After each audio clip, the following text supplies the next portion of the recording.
Podcast, muscle and fluff. Dad Bod Podcast, yeah, we keep it tough. Dad Bod Podcast, something you can feel. Dad Bod Podcast, keep it so real. Dad Bod Podcast, muscle and fluff. Dad Bod Podcast, yeah, we keep it tough. Dad Bod Podcast, something you can feel. Dad Bod Podcast, yeah, keep it real.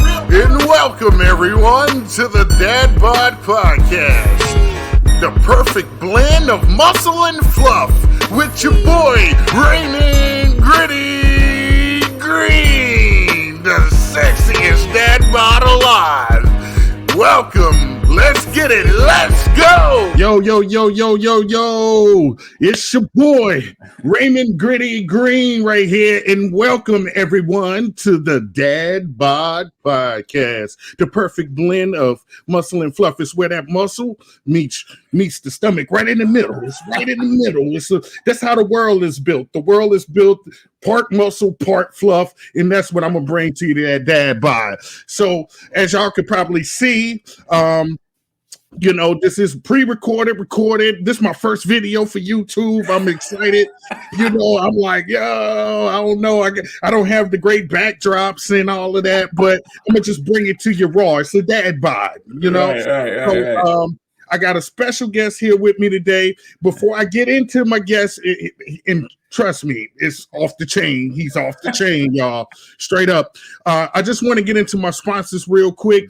The number one sponsor for the show is BK Republic, y'all. BK Republic, and simply BK Republic is that hip hop culture gear. I mean, they got everything. They got sneakers. They got the Tribe Called Quest sneakers. They got the J Dilla sneakers. They got gear for the professional. They got gear for the club. They got gear for breakdancing. They got gear for everything.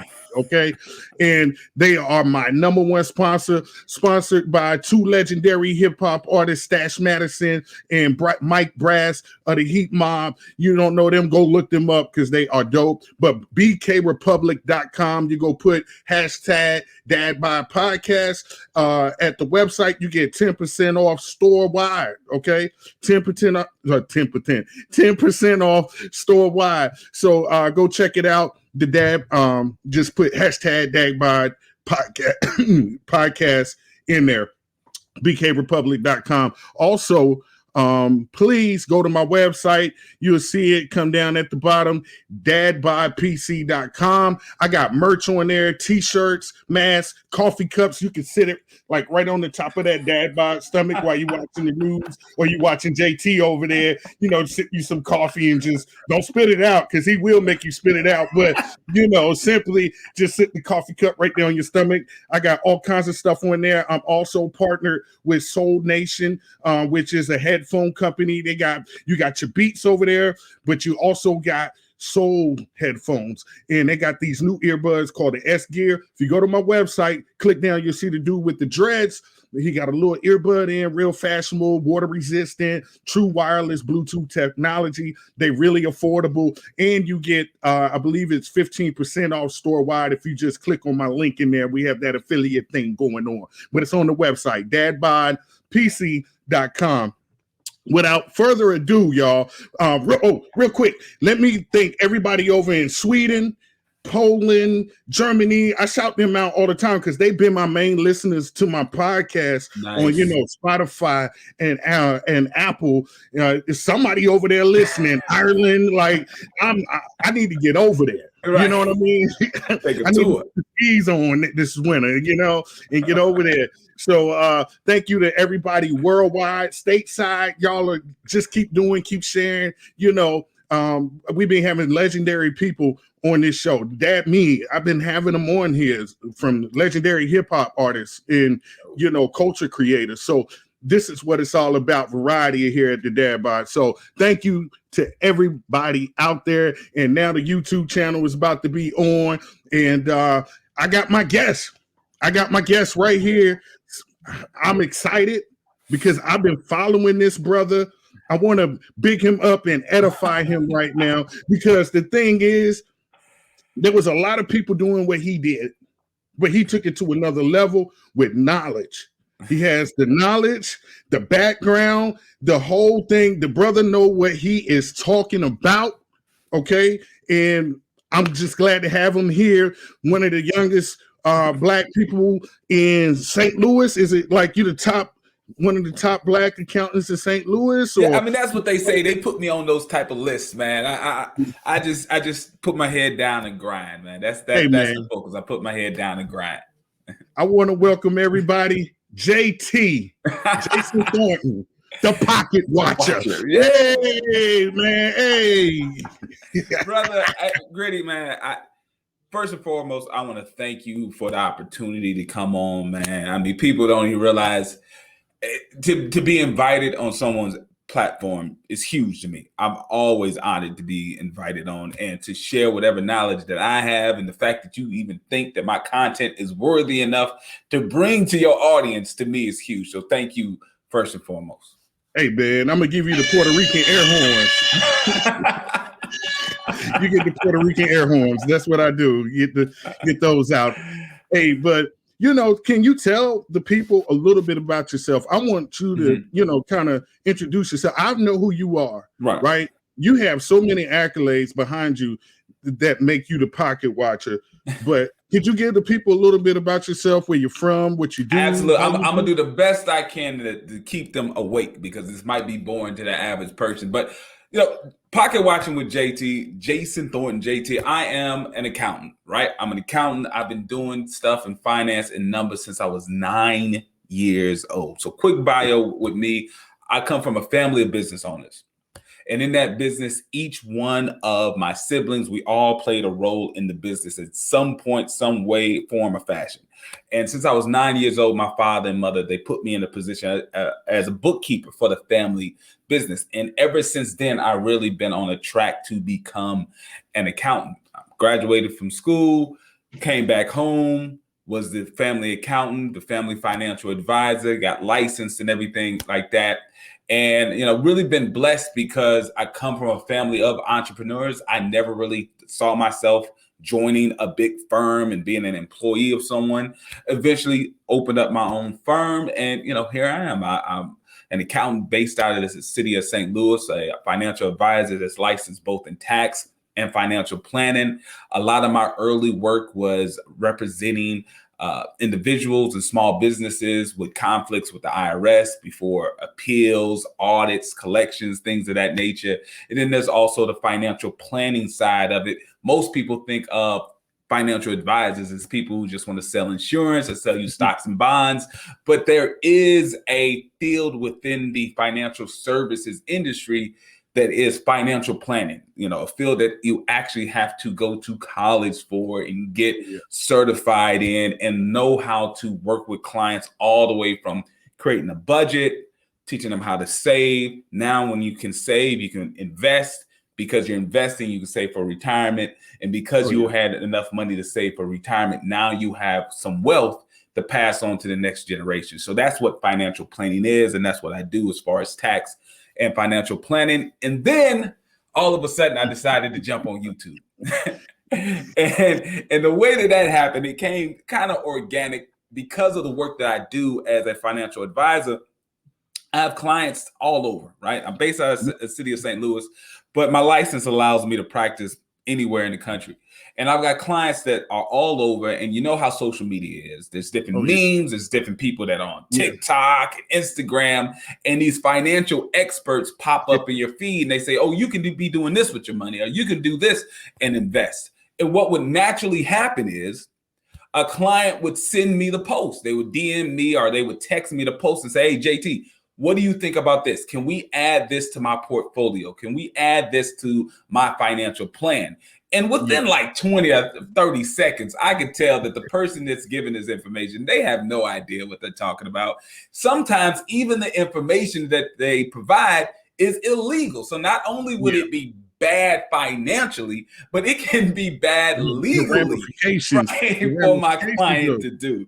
So what ended up happening was I would start, explaining to the client why we can't do this, why what this person is saying is BS, and why they should never even listen to a person like this, because they have no real credibility in the world of finance. And then one day I just decided, man, I'm gonna start a YouTube page. I'm gonna start a YouTube channel where I can react to all this crazy stuff that is out here in the social media world about how to save, how to invest, how to get rich. You can do what the rich people do and do this and do that. I was like, man, I can tell everybody. I can just make one video, and then that way I don't have to do individual videos for every client that wants to know about some weird thing that somebody on TikTok told them to do with that money. Yeah. They told him to sign it, spin around 3 times, Right. and then run and go get it, you know. Right. And I'll be honest, you know, like being somebody, we have similar backgrounds, right? Mm-hmm. There was a right way and the wrong way to do business. I think my family did the balance of both, right? Okay. My grandfather had businesses. Mm-hmm. He taught me a little bit about business. I think it was more hustle than anything. Right. But he was the first one to show me, hey, I could take pecans and sell them to a grocery store. I would take them out of my great-grandmother's yard, clean them up, bag them up, weigh them, take them to the local grocery store. Then they would pay me like 6-7 cents a pound. But for an 8-year-old, that was great money. Yeah, that was great money. You know? But it gave me a sense of like what entrepreneurship was. Mm-hmm. But I still haven't made the smartest decisions in entrepreneurship because a lot of us and this will bring up my next question. A lot of us have that ADHD of business. We don't stay focused. Yes. We don't stay focused. And I'm guilty of that. My wife gets on me all the focus. I was like, babe, I want to do this. She was like, focus. I said, okay, I'll focus. Every time I got to get that comeback, you know, because I can see we always want the Aston Martins. We want the finer things, and I want it for my kids. But how do you stay? What would be your advice to stay focused? What would be some good advice? Man, so I always draw from my personal experience.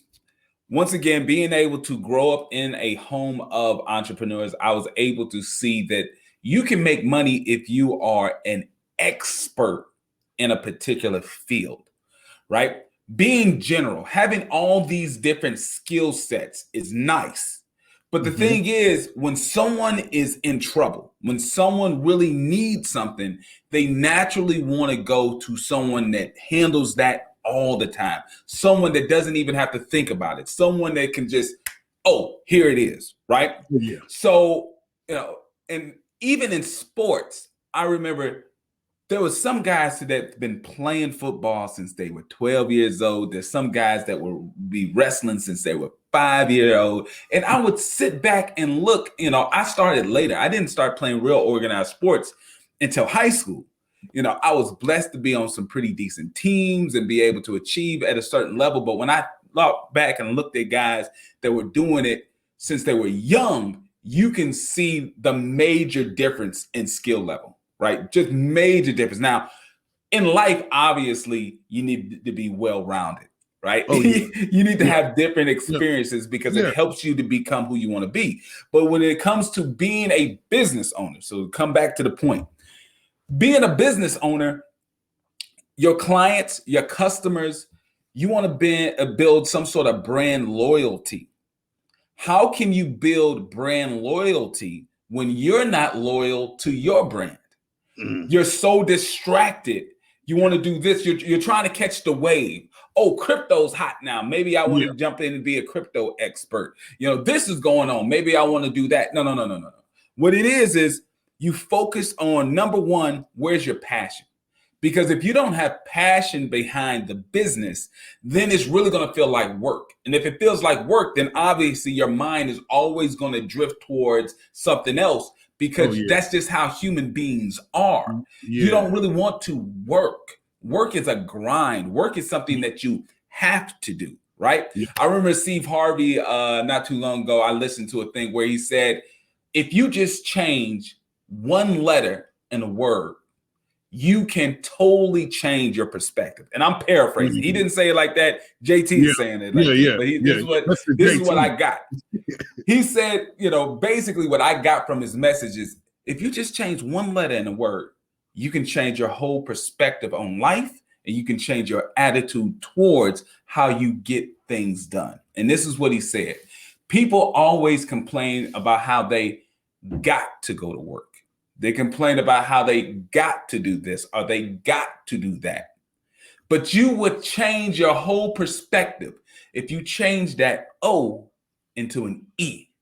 You get to go to work. You get to do that. And that changes your perspective, because tomorrow is not promised to anybody.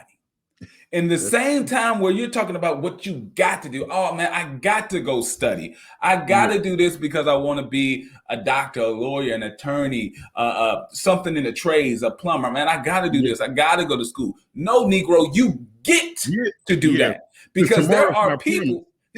There are people who don't have the opportunity that you have.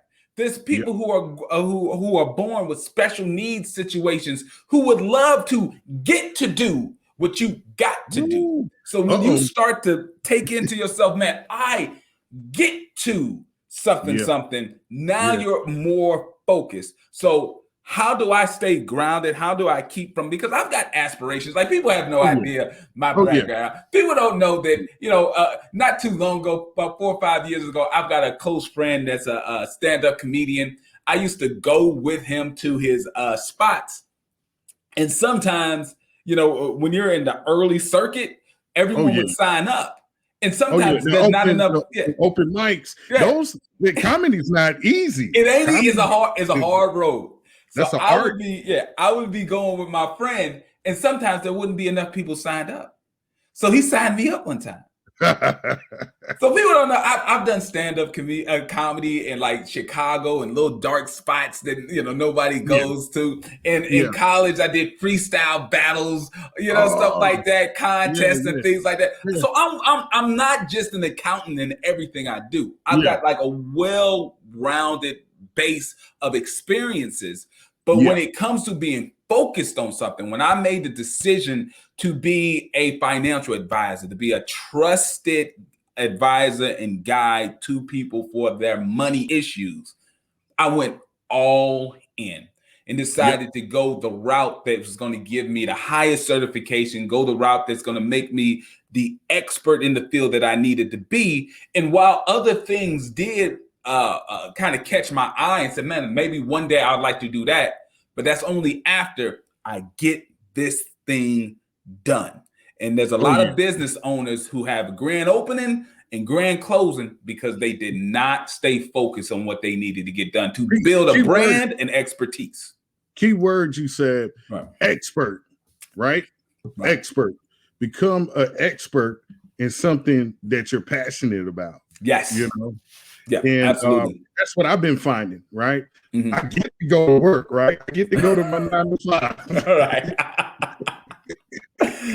5. But I also get to express myself through music. Like you hear the theme song. That's literally me. I made the beat to it. I've been doing that for a long time. I have become an expert in producing and mixing downs and doing that kind of thing, right? Now, this is another facet for me. So I'm becoming more of an expert in that, not just entertainment, but the media. I like media, and I'm more passionate about it than the job I get to go work to. Right. But it's the truth, right? Yeah. But I'm trying to work into that, and that word expert is so true. And everybody is not experts. Oh my God. I feel like some people don't understand the real definition of what it takes to be an expert. They'll just claim expertise in something because maybe they've studied it for a week or a few months or a year.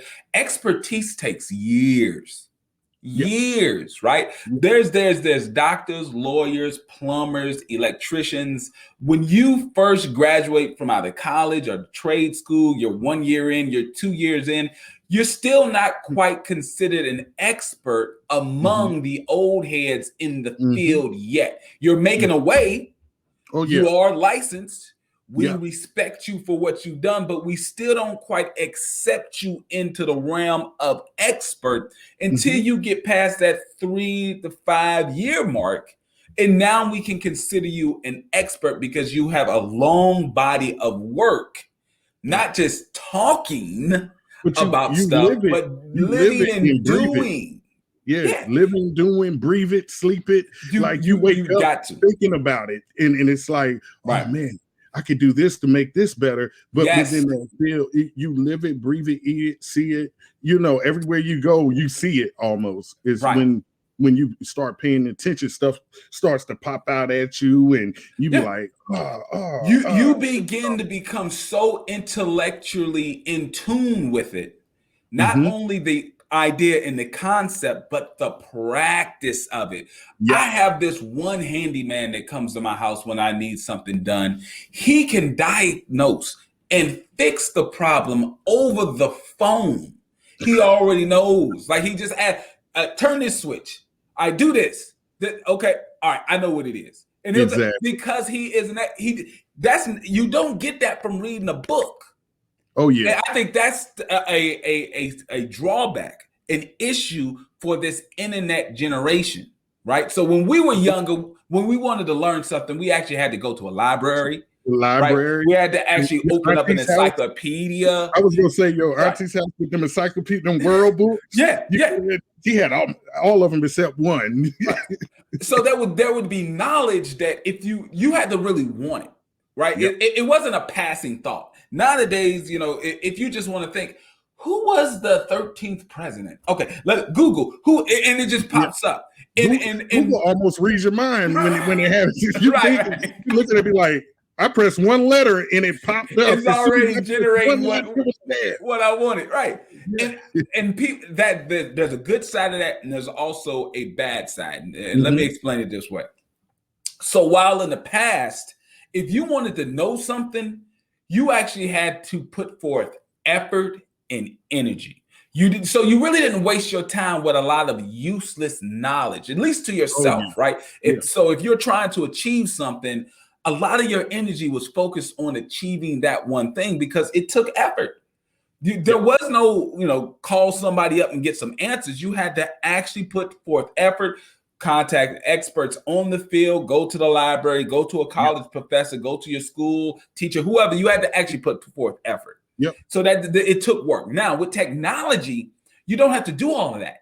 With technology, you can simply type into Google a question and it pops up. While that's a great advancement in technology and the way that we can access information, it also creates a level of laziness. While people will think that they're an expert in something because they Googled something last week and they can regurgitate what they read on Google or don't video. Understand none of it. Don't understand any of it. No idea. And, we talked about that on the last episode I just taped, and I had Joe Jack with the guitar strap and his son Matt Squabbles, who's a dope MC, young kid from Philly.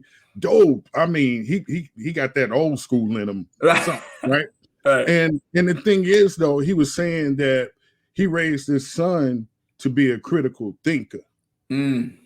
I was like, how is he so like? He was like, there's no critical thinking anymore within the youth.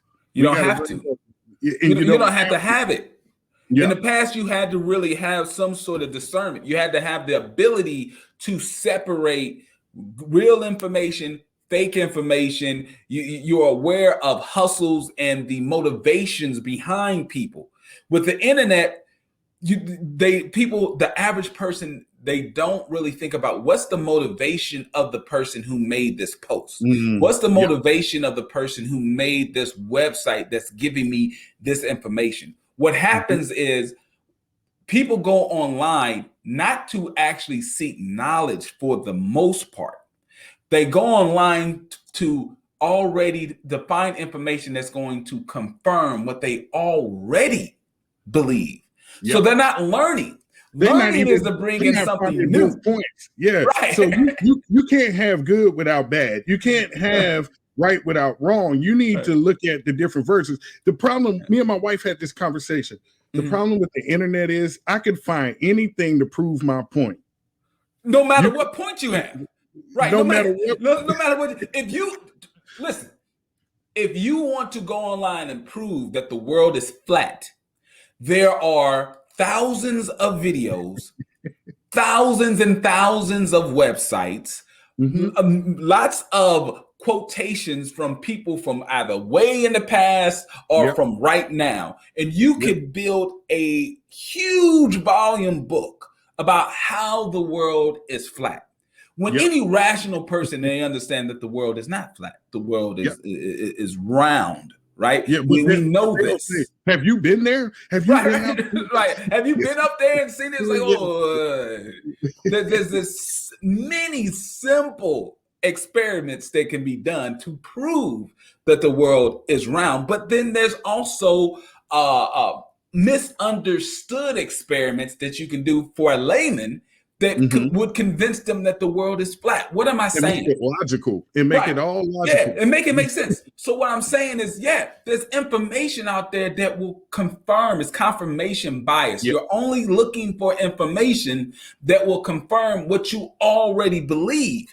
In the past, we used to look for information that would either disprove what we believe to see if what we believe is real or not, or we're looking for new information to broaden our base of knowledge. Now, we only look for things as either going to confirm what we already believe or are entertaining things that's just going to make us feel better about ourselves. Exactly. And that's the issue. So it's so crazy how we can make some of the most illogical stuff logical, right?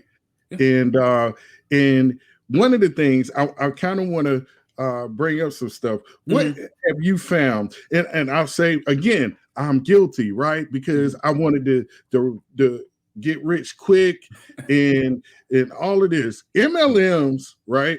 Right. Multi-level marketing, or now they call it, we're network marketers now. We're network. Right. So they make so many things logical because they can take a piece of the truth and morph it, and then you be like, man, I could go sell this coffee right here. Yeah, I know this coffee everybody in America drinks coffee. Everybody around the world drinks coffee. And I could get somebody to pay $300 a month. Right. And that's where I'm going to get my money from. It's this $300 a month, not this coffee. Not the coffee. It's never the product of the service. It's the recruitment. And it brings me to what you were saying about business. You have a tangible good, really, that you are an expert in. Right. All this other stuff that you bring light to, there's never really a tangible good involved. And they got people thinking that their MLM is a business, and it's kind of not. Yeah, it's the saddest thing. What it comes from a lack of understanding of how actual businesses work. So here's a true story. When I graduated from undergrad, I came home, and a very close friend of mine who I went to high school with, he did not go to college. He started working immediately after high school, but he invited me over. I was like, bet, man, let's go do something. We're going to go play Madden, kick it. Yeah. I walk in the house, and it's a network marketing presentation, right? It's a network marketing presentation. I'm sitting here like, what is going on? People sitting on the couches and stuff like this, and they're all like, I'm just regular clothes, because I'm thinking, we're going to play Madden, maybe we go play some basketball or something like that, because he just invited me over. I'm sitting on the couch, and this guy sitting up there talking and blah, blah, blah, blah, blah, blah, blah, blah, blah, blah. And I'm sitting there, I'm like, I'm asking all the questions. I'm like, this isn't a business. Yeah. What makes you think this isn't a business? I was like, because you have no control. You have no control over the pricing of the product. You have no control over the contract with. It's like there's no control. To me, and this is what I told him. I said, to me, what it just seems like, this just seems like I'm a customer, and you're offering me a rebate. You're offering me a recruitment fee. You're just offering me a referral fee. That's it. Yeah, it's not a business. It's just a referral fee. And the guy looked at it, was like, but, and he started to stutter, and I was like, what are you doing? He was like, why are you asking these questions? Like, man, I just spent 4 years learning how to ask questions. Yeah. He's like, I just spent 4 years learning how to ask questions. That's why he was like, well, this business isn't for everybody. And he walked up and he started signing up the other people who was like, nah, this is a business to me. Blah, blah, blah, blah, blah. I was like, man, I know what real business is. And the issue is, one, I come from a family who owns businesses. I knew from the age of 9 what being a real business owner is. My friends are the people who were at that meeting, because really it's just 2 people I actually knew. The other people I had no idea who the hell they were.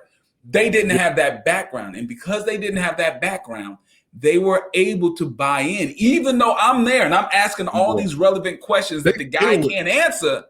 Yeah, it didn't matter to them because it wasn't about the business. It was about the hope that he was selling them, because one, they were probably in dead-end jobs, right? They were in dead-end jobs that they didn't feel any advancement can come from it. And this guy was offering them the advancement in life that they weren't able to find on their own. Me, I'm coming fresh from college. I got the whole world in front of me.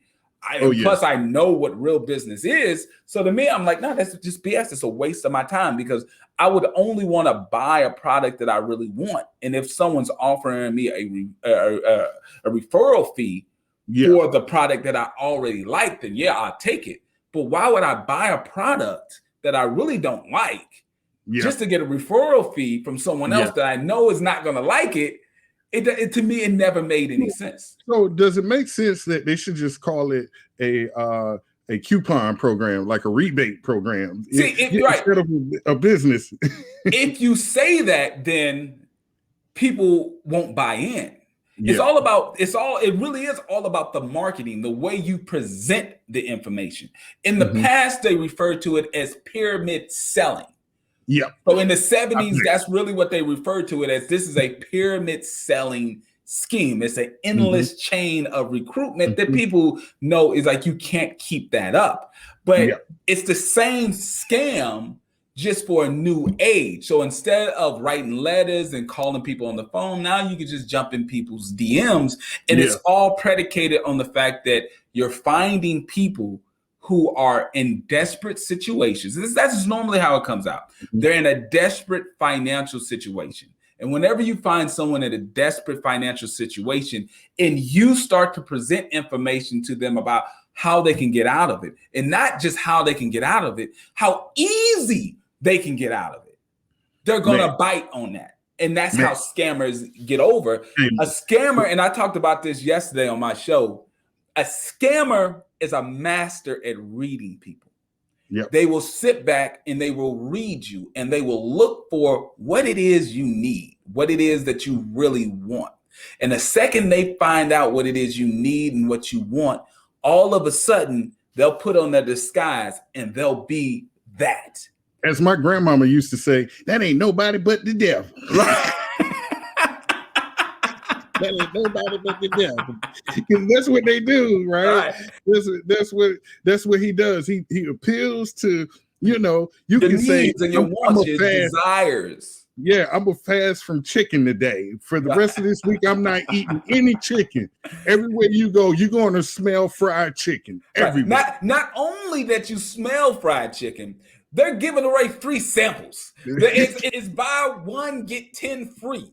Right. Exactly. That's just how life is. It's like when you want something, you see it everywhere. Your senses are heightened and you see it everywhere. And that's how a scammer can get over, because you're partially in on the scam. You don't realize that subconsciously, but subconsciously you are just like a woman who gets into a relationship with a toxic man, and vice versa, even like a man who gets into a relationship with a toxic woman. We really see the red flags. We see them. We actively ignore them. And because we actively ignore them, we fall into the trap. It's only after we walk through the other side of the trap, when we're on the other sides of the bars, do we remember, oh yeah, I do remember. I saw this and I saw that. Is that because you got what you wanted and now you realize, we don't address it though. So, everybody knows marriage is can be super easy, super hard, or they're in between and everything. But the one thing you know about marriage is that you have to communicate. And then if you see something that might be a red flag, let's address it and to see As soon as it pops up. Yes. As soon as it does, so that brings back to the one thing. So you're saying that they sit and watch basically because now they're a part of that society of knowing like, hey, I've been broke. It's an economic recession, so to speak, going on. I need it. But if I cater to this little particular thing, I know they feeling just like I feel. I'll be able to kind of fit in there with this, know. I mean, people have to understand that these type of scams, they don't go over by chance. They are calculated.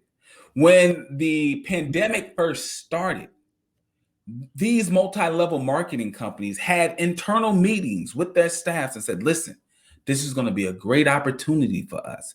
People are going to be forced to be home. People are going to be out of work. This is our time now to get out there, and we're going to have eyeballs on us that we never had before. We're going to have people who are going to be interested in joining who never would have been interested before because of the current economic environment that we're in. So it's not like, just time and space. It was opportunity met preparation. No, these guys...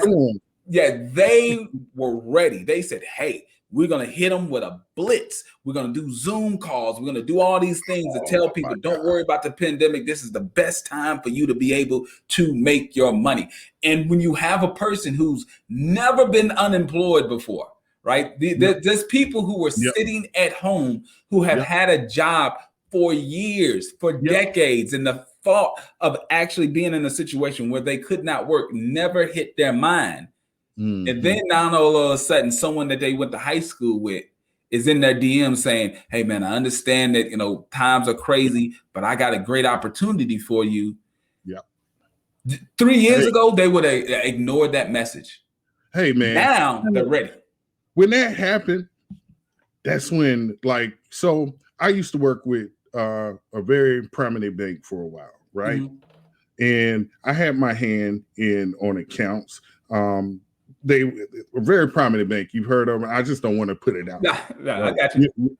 And I've seen how money moves. I've seen how the powerful rich really move because our customer base made up for 50% of the profits of this bank, and they were only 3% of the population of the customer base. So the money that I got to see how it really, how it moves around and how they do their taxes, how they operate for real is nothing like what was being presented to me at the time when I seen certain things go on, right? So like you had all these money wheel things, and then the loans came out, and then the Forex. Oh my God, people with Forex have no idea.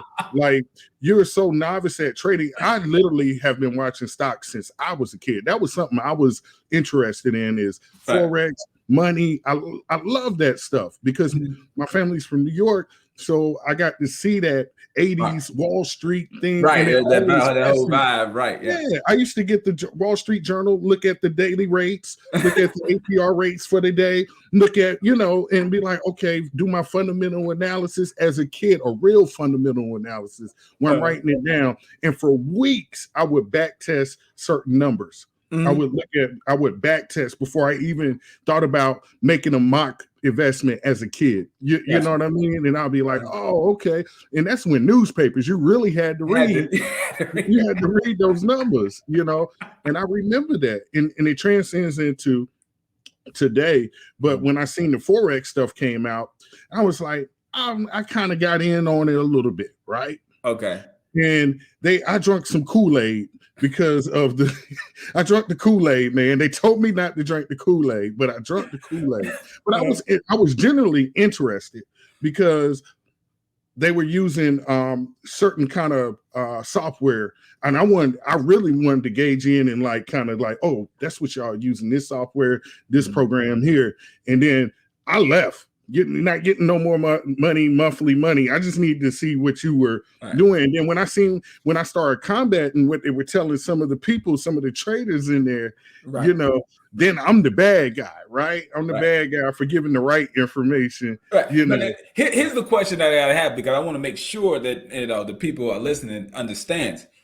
There's Forex, which stands for the foreign exchange market. The foreign exchange market is a marketplace where different individuals, institutions, and even countries come together to trade their different currencies. So if you got pesos, I got US dollars, I can trade currencies. The concept is you want, like with any investment, you want to buy low and sell high. So if you, for some reason, believe that the peso is undervalued right now, you can buy 10 pesos for $1. I have no idea what the exchange rate. This is simply an example off the top of my head. But you think, okay, I'm gonna buy 10 pesos for $1 because you believe next week, next month, next year that those 10 pesos for $1 is actually going to be something more later. You'll be able to buy back your dollars or exchange them where you actually made money, right? So that's Forex.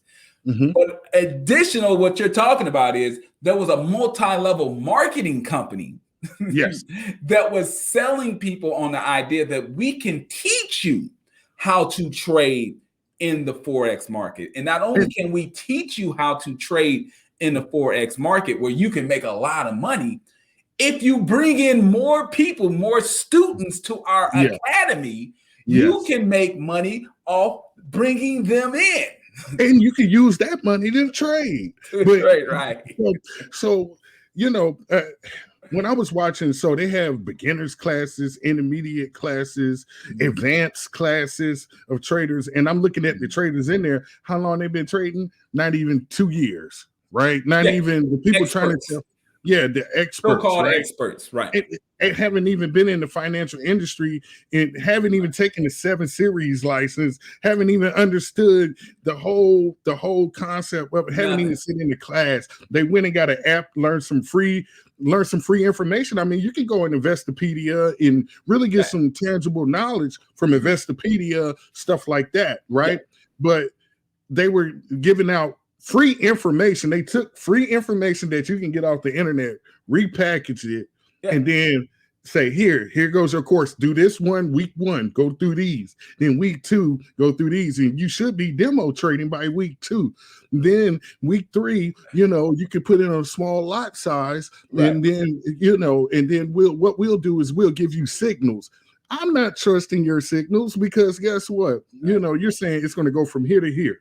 Right. So I'm going to look at it from here to here, but I'm going to back test that whole time, that whole pair, back test it from a 3-year all the way down to a 1 minute, sometimes 10 seconds. Right. I'm looking how it goes.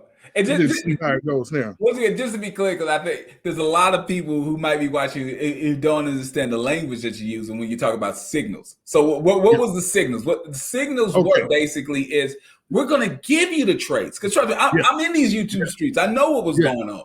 They were saying, you don't even have to worry about making the trades. We're going to tell you the trades that we're going to make, and you can make them at the same time that we make these trades. So all you got to do is sit back. They even had a thing where it was almost automatic, where you would basically link your account with their software, and they would basically be trading on your behalf. That was part of the sales pitch that, hey, you can get our signals where you'll just sit back and you could just make money automatically. So here's a quick personal story. This is a personal story with me and a Forex company.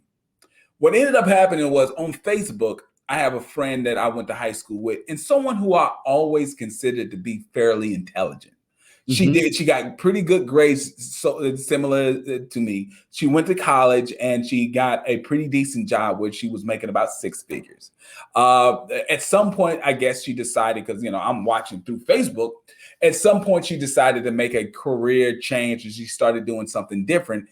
And I started kind of seeing things to me that was red flags that were like, multi-level marketing companies. And about maybe a year or so ago, it was a Forex company, because, these people will always post about the company that they're in because they need recruits. They need people to come in so that they can make the real money. Mm-hmm. My issue was I'm a financial advisor. They were posting their trade results, and they were posting results that just didn't make sense to me. They were making Mm-hmm. like astronomical type of returns. We're talking about like 20% or better type of returns. Some people don't get that in a year. Yeah, no, not at all. And I saw other friends of mine because we went to high school together. So we have multiple, we're talking about hundreds of people who are similar friends, who are mutual friends. And I saw them posting and they were like, wow, teach me. I want to know. Bop, bop, bop. I'm like, hey, this is going too far. This is going too far. So I posted, I said, listen, these numbers seem extremely high. I'm a financial advisor. These numbers seem extremely high. If these numbers were real, do you understand that you would be one of the top money managers in the world? Yeah. They kind of ignored that one. So I came back and I said, listen, if these numbers were real, why don't you come and join my firm? Because if you are able to get these type of numbers, you can simply join my firm. I have clients that will throw millions of dollars at you if you would simply, give us these trades that you're doing because you're making so much money. 10-20% a day. Yeah, I mean, this is ridiculous. And then they basically were saying, well, I don't like to trade for other people. I just like to trade for myself and teach people how to do it. I was like, but do you understand that the richest people in the world are hedge fund managers? That you can make millions of dollars a day being a hedge fund manager? If you can do that, hell, just listen. Give me the numbers and I'll just pay you $1 million a day. So, and all of our friends are reading this. They're reading how this person is saying that they can make these great returns. They're saying that they can teach you how to make these great returns. But when given an opportunity from a licensed professional financial advisor to be able to make millions of dollars a day, they turned it down. So obvious, to say that everyone kind of realized this can't be true, because why are you denying a multi-million-dollar opportunity, if this is real, to make a commission of $100 or $150 for signing someone up? Check this out. So I've been guilty on the Facebook, do a live. I got my whiteboard. Look, got your whiteboard. Not the whiteboard. Not the whiteboard. But truth be told, I do have a spreadsheet that was given to me that breaks stuff down properly, like the trades properly, the whole nine of how you can get to a certain number, but your consistency, patience plays a real part. All of that plays a factor. They don't tell you all of this. Right. But I have been guilty to be on Facebook, get people into the Zoom. And then the problem with that is that we've given too much trust to certain people that brought you in to bring them through the system, to coach them, for you while you're trying to recruit. Now you're losing people while you're getting people in, and you go through this. The problem is it's never about the business. It's about the hustle. It's about bringing other people in. So one last story about Forex, because I can go on and on, but one last personal story. About 2 years ago, I had a client come into my office and he needed some help because he had like 2 or 3 years worth of tax returns that he did not file. And this person was a Forex trainer. So they were originally a part of one of these multi-level marketing companies. And then they decided to do it themselves. Right.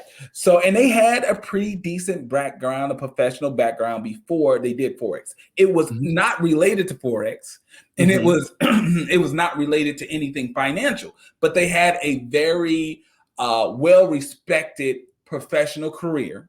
And then they started doing Forex trading in the multi-level marketing company. And then they decided to start their own online Forex training course that you can buy online, and you can also go to seminars. This was before COVID, so they would do seminars that you'd host, you'd come in and pay, whatnot.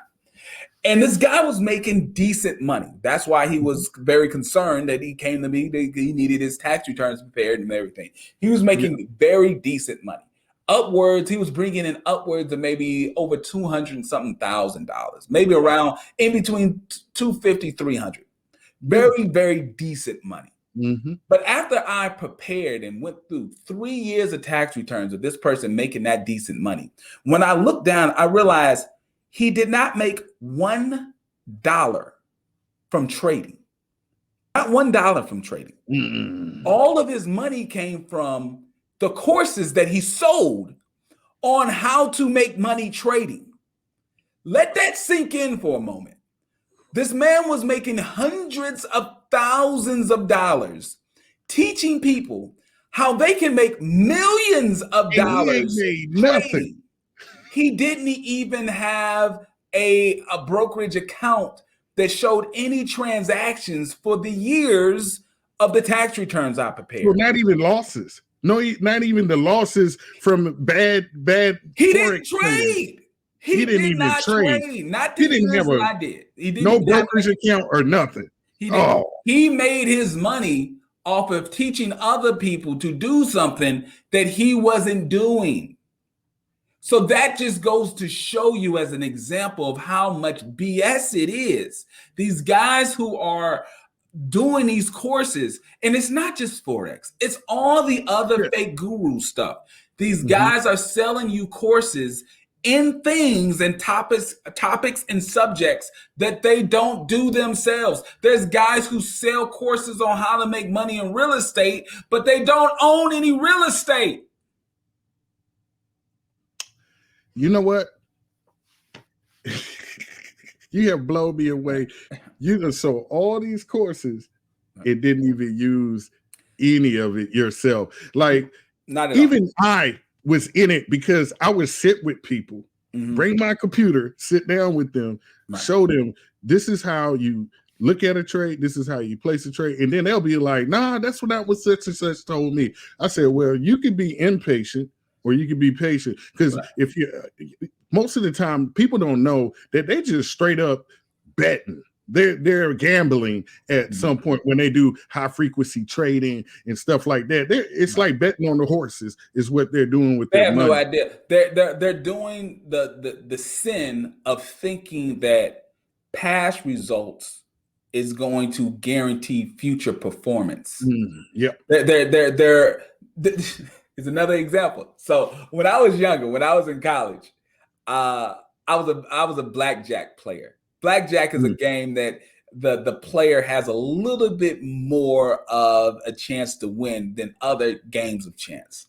But I was at the blackjack table and I looked over and I saw the roulette table and I saw that it hit red like 12 or 13 times in a row. And then it finally hit black. And I said to myself, while I was at the blackjack table, I said, man, I'm gonna look over there again. If I see it hit red 13 times in a row, I'm putting 500 on black, because there's no way that it's going to hit red 15, 16 times in a row. It's to me, I'm like, it's mathematically impossible. It's just ridiculous. So I look over and it's on number 13. So I run over there. Pop, pop, pop, oh, pop. Man. I try to put my 500 down. I didn't have time. It hits black. I miss out on that opportunity. So I sit my butt back down. I keep playing blackjack. I said, man, if it does it again, I'm betting it all on black.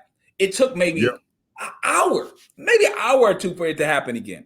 It happens again. This time I run over there. I get there in time. I put all my money down. Red for the 17th time. I'm sitting there like, what's going on? What is this?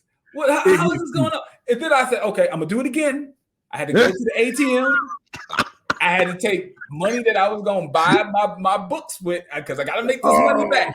Your heart doing like this now at the ATM. This time, I'm not even sitting at the blackjack table no more. I'm standing right by the roulette, waiting for it to go to 13 reds in a row. Because this time, not only am I going to win, but I got to win back the money I already lost. Oh, yeah. You revenge traded now. You revenge. It took another hour and a half to get that many reds in a row. Finally happened. Put my money down. Red one more time. I said, come on. At this point, I'm done. I'm tapped out. I don't have. I'm already in overdraft. Right? They whip your ass. That's what they did. Like, what is going on?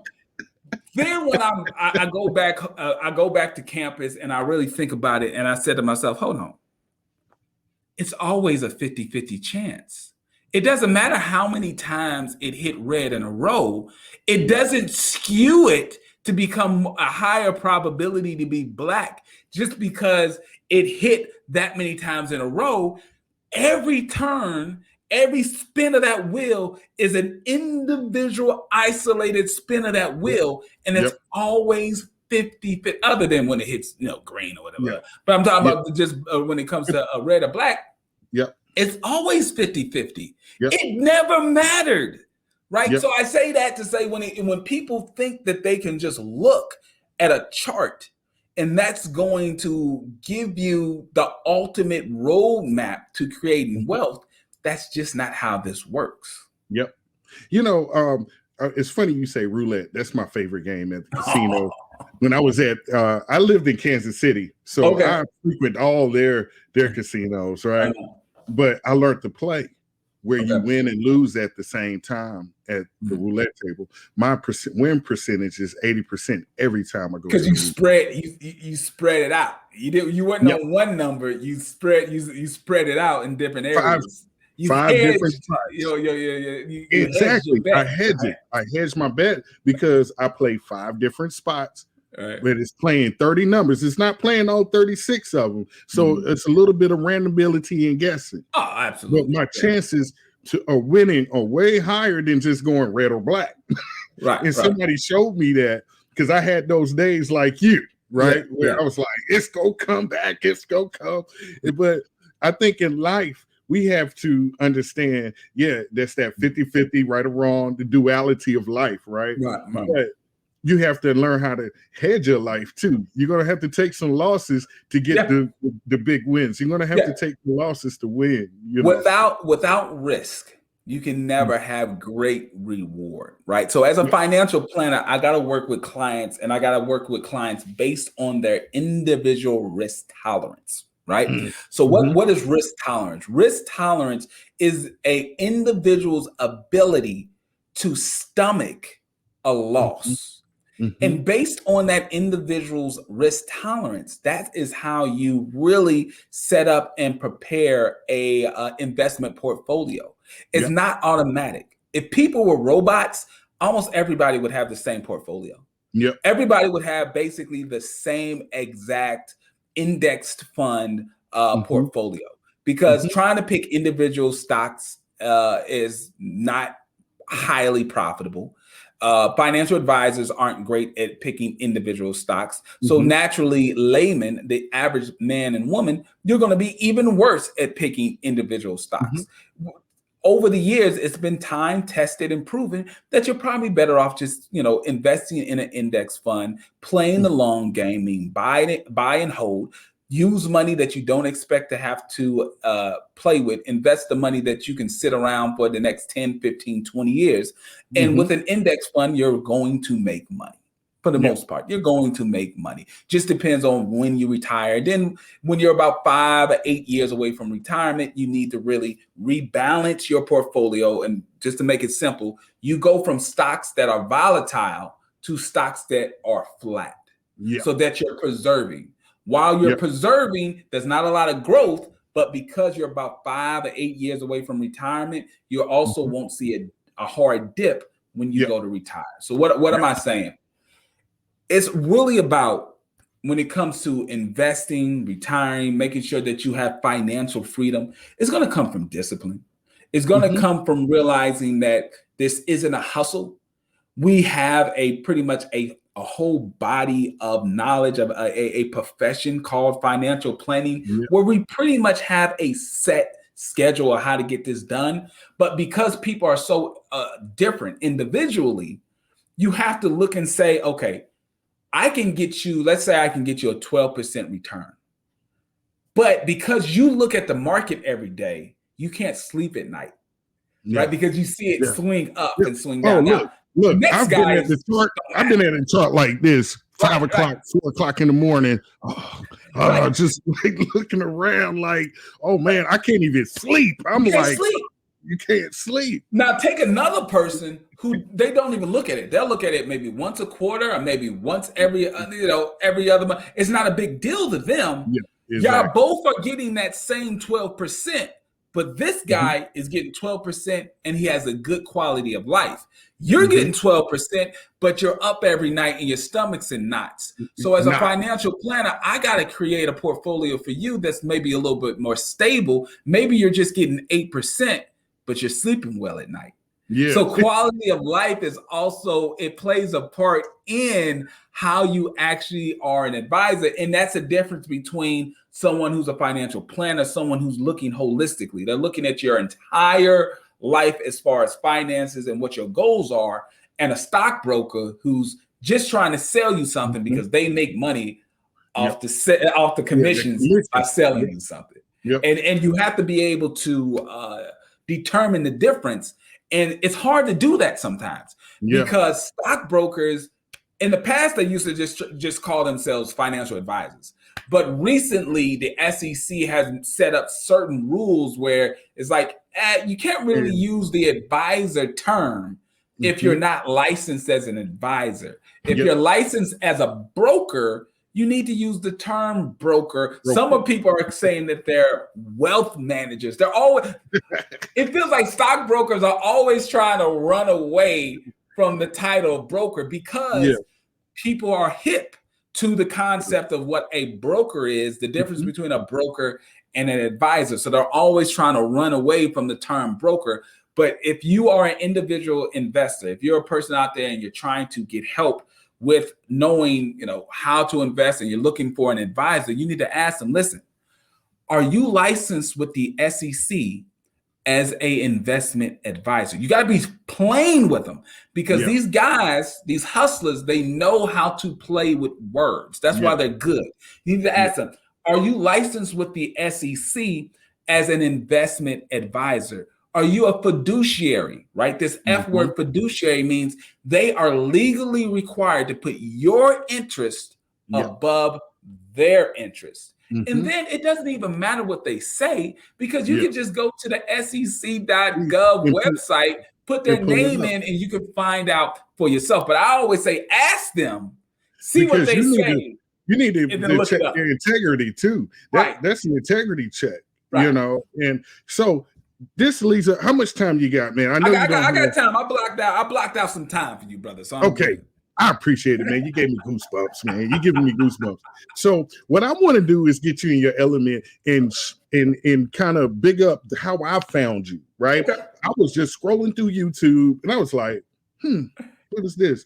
Been stuck ever since, dude. Stuck.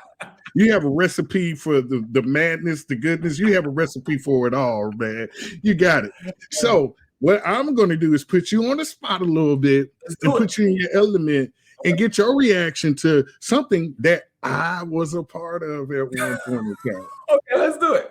I'm ready. And this one is, and I know you heard of it.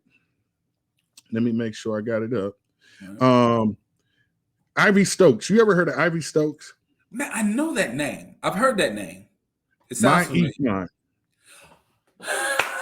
My Econ. Yes. Believe it or not, I've had clients who in the past who were a part of it. Yes, my Econ. I am aware. Man, I thought income shifting was revolutionary. I was like tearing up that W4, boy. I was tearing it up. I got 12 installments in there. And then I'm getting my, I was tearing that mug up, man. And then I really got to studying and understanding some things. But this one, let's see here, man. You might have to coach me on this because you introduced me to this. I could just share it, I guess. Right. So you want to share it, and when you click share, you also want to click the tab, right? So you got three options. You can share entire screen, you can share window, but you can also share the tab. You want to share the tab and make sure you click the box in the lower left-hand corner that says share system audio when you share that tab. That way everyone can hear it. I got you. Can you see me? It takes a second. Yeah, it's popping up. Okay. I see it. Okay. Let me make sure the screen is good here. Boom. All right. We playing with fire now. Okay. All right. Here we go. Check this out. All right.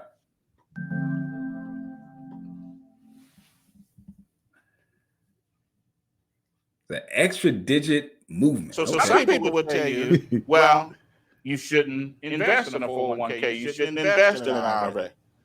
And so what you should ask them is why. And when they give you the jargon, say, can you show me the audio's dubbing? I hear it, but it's also echoing. Because in other words, it's not me. You say that again? The audio is echoing. I want to make sure that it's not me. So let me check real quick and make sure that I got the audio canceling. Okay. All right. So it's not me. Let's go. Okay. And hopefully it's not me. You go take, if you make $50,000, you take $1,000, you put it in the bank. You still got to pay the taxes on the $1,000. Am I correct? Yeah.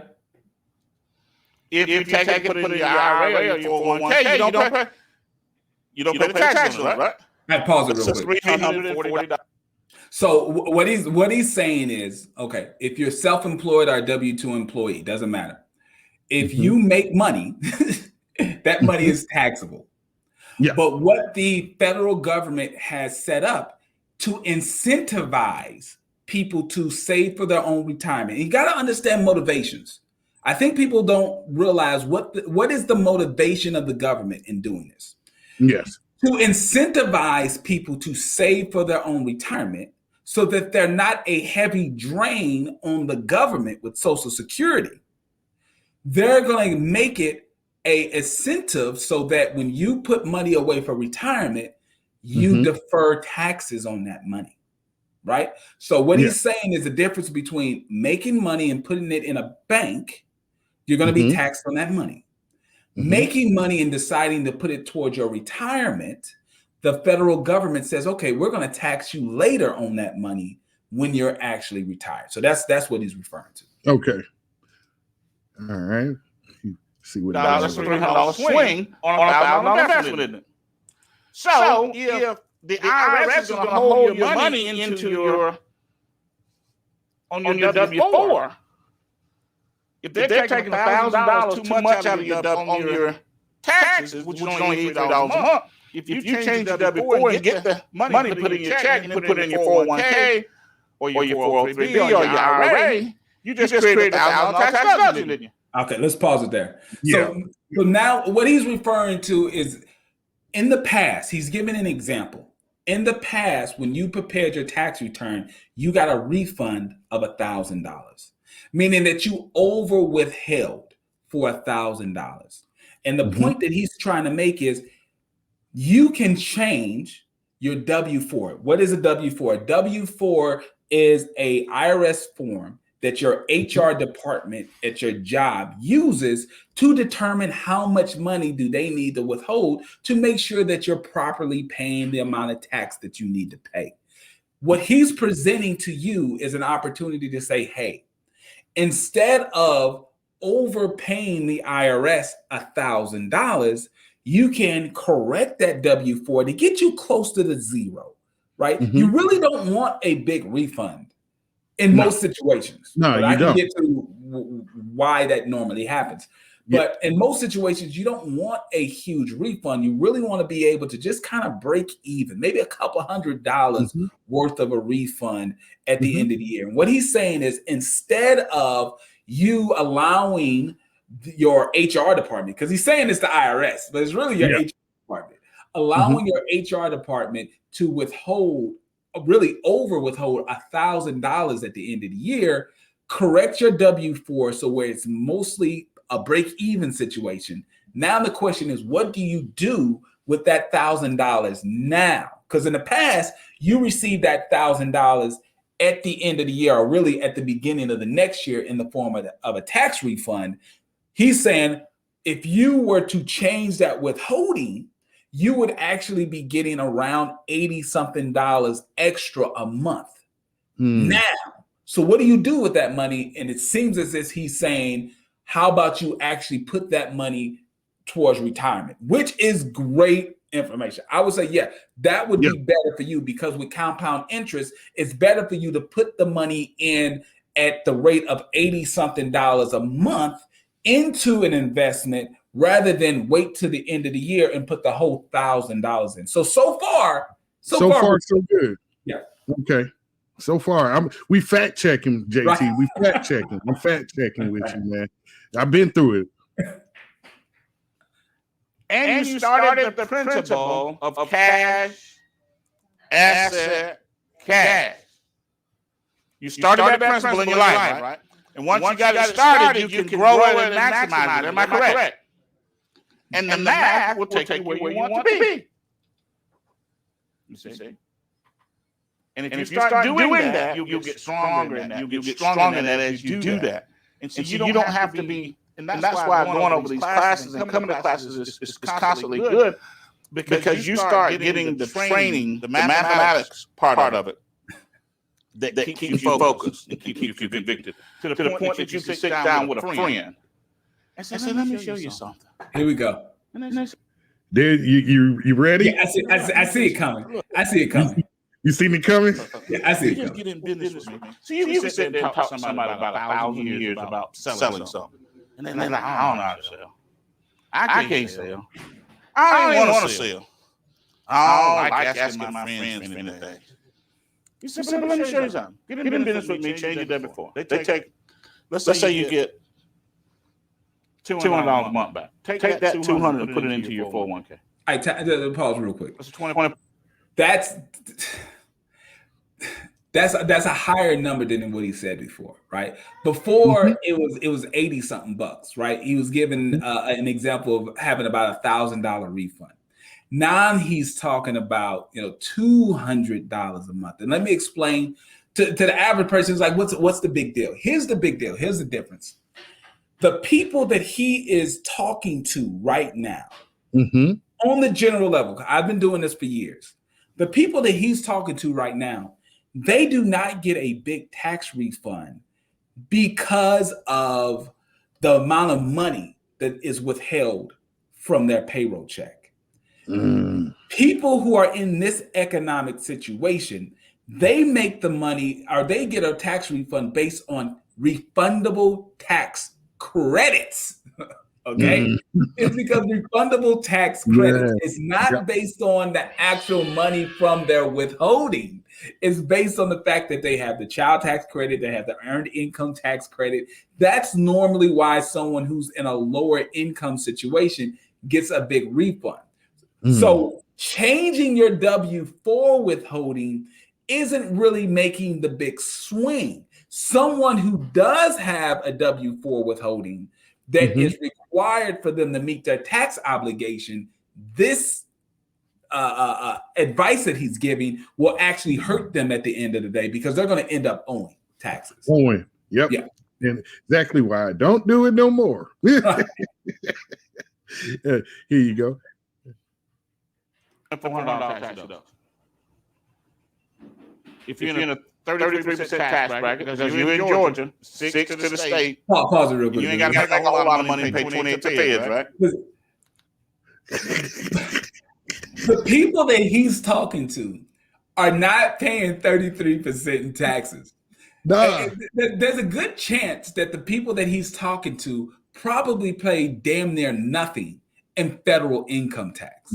When you actually account for the child tax credit and the earned income tax credit, they probably pay nothing in federal income tax, let alone 33%. So what he's giving is a false impression of the actual tax that people who would be in a meeting like this, they're not paying 33%. Not even close to it, man. They probably have a negative income tax rate because they get more back from the federal government than they actually pay. Yep, and they looking for that extra. That I've been at some of these meetings before, and I see who's there, and I picked up on this and say, "Dang it, I got caught up."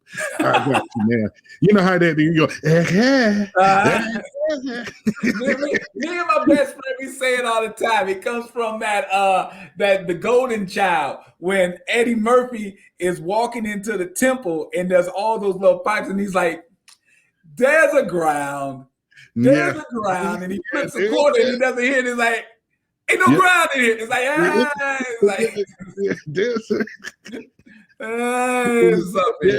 Coming to America in the barbershop. Where's the spoon? Where's the spoon? Taste the soup. Taste the soup. Exactly. But that's that moment I had when I started seeing it. And, it took maybe 2 or 3 times before I really was like, Now, granted, I worked a lot of jobs. I worked like 2 jobs here and there. I'm making, rich or nothing like that whatsoever, but look, too rich to be poor and too poor to be rich, man. It is what it is, right? Right. But yeah, here we go, JT. Okay. So that's going to save you 34 on that $2,400. That's going to save you about $800 in taxes. Not really. Said now, okay. Let's go back to the calculators real quick. We had $200 a month. Okay. Let's put $200 a month here. Okay. Let's give them 9%, 9.5%. Okay. Hold up, though, JT. Mm-hmm. Did you beat that? Let's give him 9%. No, 9.5%. Like it was real smooth. How he because the numbers probably didn't come to what he wanted, so he bumped it up. But that's actually conservative, honestly. 9.5%. So what he's doing right now, he's giving people a visual representation of what they could actually do, which is actually a decent thing to do. Because here's the deal: the average person who gets, a $2,000, $3,000 tax refund at the end of the year, they're not even going to have that money 4 or 5 months down the road. But if they would adjust their W-4 withholding and have their employer automatically put that money into their retirement plan, their 401k with their job, he's demonstrating the difference of how much that money could grow into long-term investing, which is good and decent financial planning. Here's the issue. I'm reading the title of the video. And the title of the video is basically saying, why do you really need a home-based business? This is the hook, right? The bait is he's actually giving sound financial advice for the average person. But he's not really going to make money off you doing this. What he's going to make money, and that ties back to what is this person's motivation? Yep. What is that motivation? What are they getting out of the deal? And I don't know what it is about me. Is it the accountant in me? Is it my father in me? I'm always, when someone is talking to me, when they're trying to sell me on something, I'm always asking, what is your motivation? Behind this. So the whiff 'em is what we call it in sales. The whiff 'em. What's in it for me?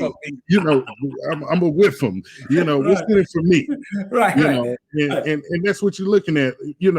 On their side, the what's in it for them. And what I'm reading out of this is the information he's given doesn't mean anything. That's the bait. The hook is the home-based business. Because in order for you to have a home-based business in the presentation that he's given is you need to sign up with his company. And that's how he makes money. He doesn't actually care if you do the sound financial planning stuff. What he cares about is the home-based business. And just a quick example of, I had a client very recently, I want to say maybe last year, she was in this program. She ultimately ended up spending, believe it or not, she ended up spending around $10,000 on business expenses to be a part of my econ. And when I prepared her tax return and I showed her that she owed money, she could not, she's flat out, she said I did something wrong. And it took everything in me to bite my tongue. And I just said, okay, well, what do you think is wrong? What about this? What error do you think that I made? And she said, I was told when I joined my econ that if I change my W-4 withholding and I had these business expenses, not only would I not owe taxes, I would probably get a bigger refund.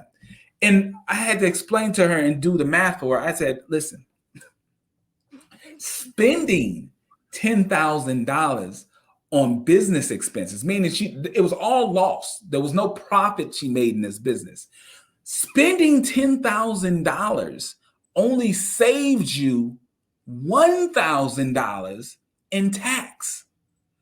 So you threw away $9,000 in this situation. You would have been better off keeping the full $10,000, pay the extra $1,000 in tax, and you would have been $9,000 to the good.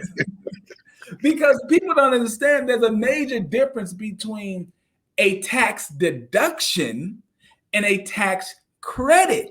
When you have a business loss, that's a tax deduction, meaning you're going to be taxed less on money, right? So let's say I make $50,000. I have $10,000 of a business loss. That means that I'm going to be taxed on $40,000 instead of being taxed on $50,000.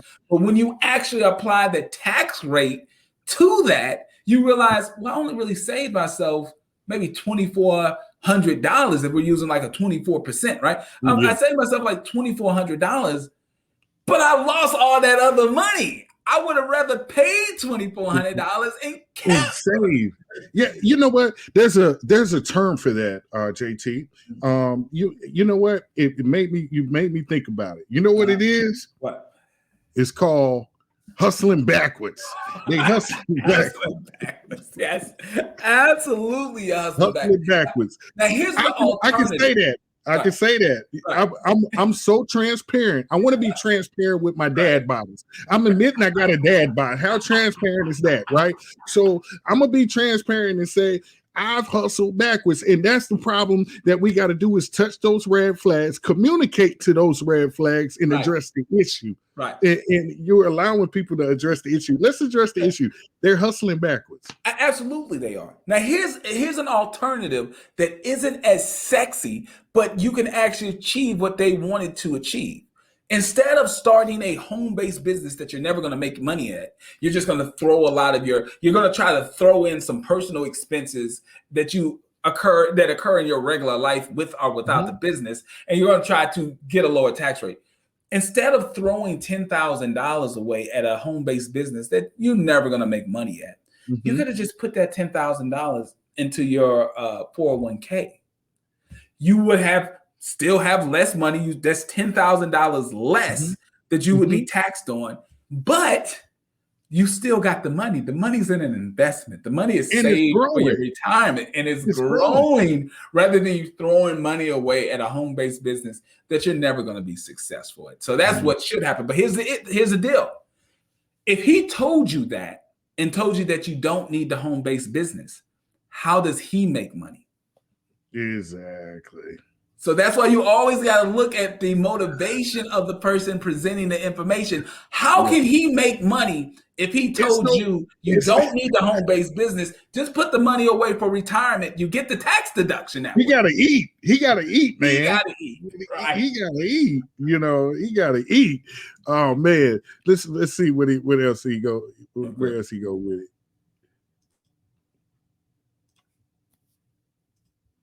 Let's do that for 30 years. So they 30. One day they're going to be 65, whether they're working or not. Or they 35, whatever, right? Now let's calculate it. Says, does it make sense that you don't want a business so bad you'll throw away $400? See, but the time out. That's the BS. You don't need the business to do that. You can do that without the business. What he's saying is, change your W-4 withholding, but change it to the point where you're not getting a big refund. Don't change it to a point where you're owing money. Yeah. Change it to the point where you're not getting a big refund. So if you're used to getting a refund of $8,000, how about you change your W-4 where you get a refund of $1,500, right? Yeah. So now you have $6,500-ish of dollars to put in this investment, to put into a IRA. If you're over 50, you can put $7,000 in an IRA. If you're under 50, you're limited to $6,000. But if your employer has a 401k plan, you can put up to $19,500 in that. So you can put that whole $6,500 into the into the 401k, and you can get, if you do the same math that he did, you'll get there. You don't need the business to do that. He's making it seem as if you have to have the business, the home-based business, to do that. Why? That's how he makes money. Hey, and you know, a lot of people preach on that. Well, you know, the sole proprietor, and if you're a sole proprietor, you could still get the same tax breaks in this that Donald Trump got, or you got a home-based business, you're going to get this tax break because this is how they do it. And you know, it's really bad. There is a woman that I believe she's based out of Chicago, and she preaches this. Because I don't want to drag you into it, I'm not going to say her name. But I've done a video on it. I'm gonna need some of your trolls, man. I'm gonna need some of them, man. I'm trying to grow, and I know they like to eat, so let me feed. Right.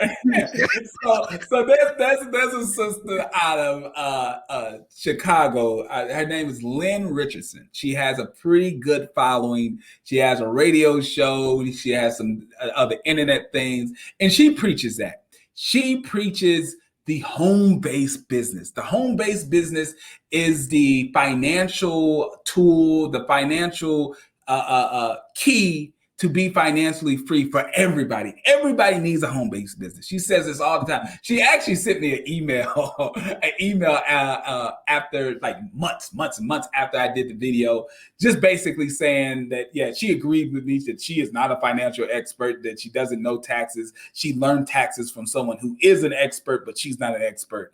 It's like, yeah, I know you're not an expert because what you're saying is buffoonery. Thank you for admitting that, but I know what you're saying is buffoonery. But so they say this type of stuff. If you have a home-based business, you'll have all the tax deductions that these multi-millionaire people and multi-millionaire business owners have. No, you don't understand. Like, that's not how it works. Okay. The reason why these businesses have those tax deductions is because they're making money. Mm-hmm. They're making money. They're making millions and millions of dollars. In order to make those millions and millions of dollars, they have certain expenses that they incur while making that money. They have employees, they have inventory, they have all these things that cause them to actually have to write certain things off, because you're not taxed on revenue, you're taxed on your net income. Here's the issue. If you do not make a profit in your home-based business or any business, if you do not make a profit 3 out of the last 5 years of operating, the Internal Revenue Service has the ability to determine your business is a hobby. And because your business is a hobby, they will disallow your deductions. So while you spent that money, you won't even get the tax benefit from it. And it makes more sense for you to simply, if you have this extra money that you're throwing at a home-based business that's not making you anything, just use that money and put it in a tax-deferred retirement account. You'll still get the tax deduction, and you'll actually be saving for retirement. But one, that's not sexy. 2, you can't make money telling people that if you're not a licensed financial advisor. So you have to be licensed to give people investment advice. And these fake gurus are not licensed to give you financial advice. But you don't need a license to sell someone a home-based business starter kit. You know, there's no license required for that. So that's what they're going to push. They're going to push what they're legally able to make money on. And they're not legally able to, like myself, to tell you, hey, listen, I think it'd probably be better for you to pay down that credit card debt. It makes more sense for you to pay down that credit card debt. Then after you get that credit card debt paid down, then maybe you need to go ahead and start investing and blah, blah, blah, blah. Make sure you have a 3 to 6 month emergency savings fund. I can make money off giving that financial advice because I went to school. I got my certifications. I also have my licenses.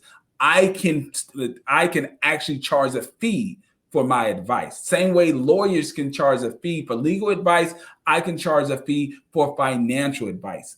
These fake gurus can't.